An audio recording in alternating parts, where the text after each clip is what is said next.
Hello Virgo, Sun, Moon, Rising and Venus signs, kamusta kayo?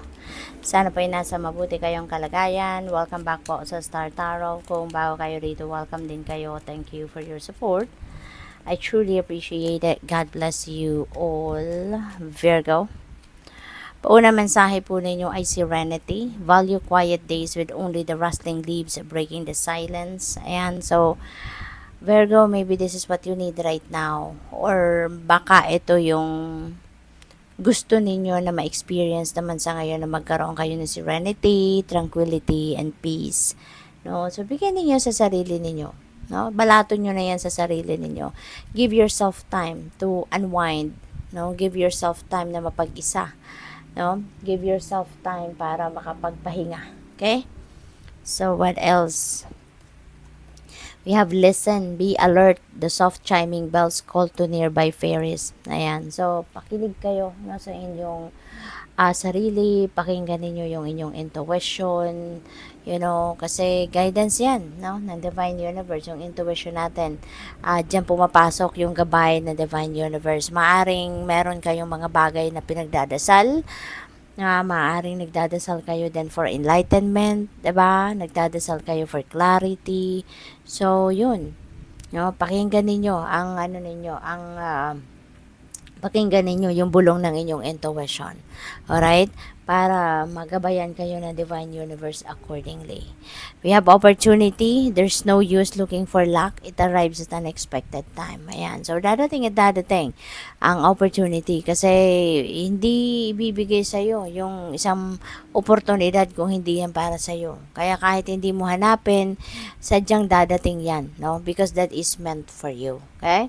So, ngayon, no, be on the lookout for those opportunity na maaaring ipadala sa inyo ng universe at this time. Forgiveness.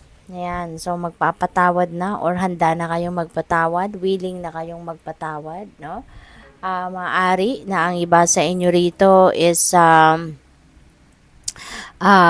expanding your heart, expanding your love, 'di ba? At ngayon handa na kayong magpatawad. You are ready to forgive. You are ready to accept na kung ano man ang mga nangyari, 'di ba? Kung nagkasakitan kayo ng loob na kung sino man, nagkasalitaan ng hindi maganda. So ngayon, parang tanggap mo na sadyang ganun ang buhay. May mga bagay na hindi natin kontrolado tulad ng mga kung ano nangyari sa inyo in the past.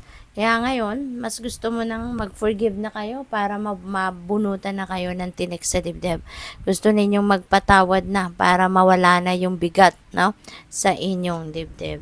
So, what else? Tignan natin kung ano pa ang mga mensahe para sa'yo.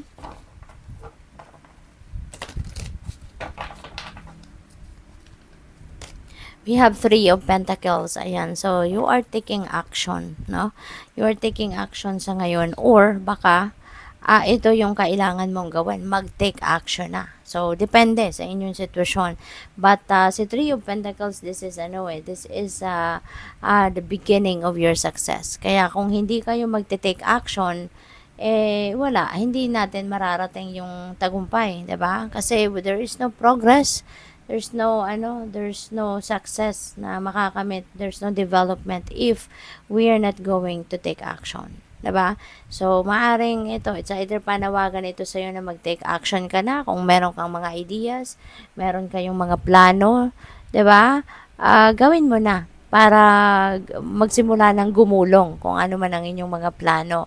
At kung nagte-take action naman kayo, no, nagsimula na kayong mag-take action, magsimula na kayong gumalaw, then that's good. Kasi ibig sabihin nito, nagsimula na kayong umakyat sa hagdan papunta sa inyong pagtatagumpay.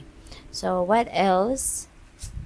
We have the Fool. Ayan. So, may new beginning, no? So, maybe ito yung yung new beginning energy na to, dito kayo magte-take action or this is what you need sa ngayon na actionan, no? Baka meron kayong mga pinaplano sa ngayon, depende sa inyong sitwasyon. Pwedeng may plano kayong manligaw or pwedeng may plano kayong mag-apply abroad, may plano kayong mag-migrate, magtrabaho abroad, may plano kayong magnegosyo, 'di ba? So whatever that is, no, na plans ninyo, maaring 'yan ang sisimulan na ninyo sa ngayon. So definitely, no, baka may pagte-take ng action talaga na gagawin na or sisimulan na kayo sa ngayon. Kaya good luck sa iyo, no? What else? We have Four of Pentacles. Ayan, take control, no? Take control, take charge, kumbaga, no? Si Four of Pentacles naman, this is also about kaperahan, no? So, pwede na ang mensaheng ito para sa inyo is to take control of your money. Take control of your finances, no? Kasi baka hindi rin ninyo naaalagaan mabuti ang inyong kaperahang aspeto. Baka yung pagbabudget, yung ganon, yung pagbabudget, siguro yung tawag dito, yung pagmamanage ninyo ng pera, baka hindi ninyo nabibigyan ng focus, no? Pwedeng ganon. Kaya, take control of your money. Kasi pinaghirapan nyo yan, pinagpaguran nyo na yan.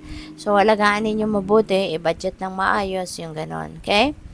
We have the Chariot. You're definitely moving forward, moving on. Galing kayo sa tagumpay, ano, na nandito kayo sa taas. Yung parang, tapos ito, that parang signifies na nagtagumpay ako, no? I claimed my victory, parang ganon. At, maaari merong problema or merong endeavor kayo na pinagtagumpayan dito, kaya excited kayong magsimula uli, no? Magsimula kayo ng bago na namang yugto sa buhay ninyo. Pero ang maganda rito kasi parang mas excited ka sa kung ano man ang sisimulan mo sa ngayon. Kasi siguro marami ka nang natutunan, 'di ba? You have gained a lot of wisdom, you've gained a lot of lessons na at ngayon yan magiging kapital ninyo sa ngayon sa pagsisimula mo ng bagong yugto sa buhay ninyo. So, good luck. Thank you for watching. Love and light. Namaste.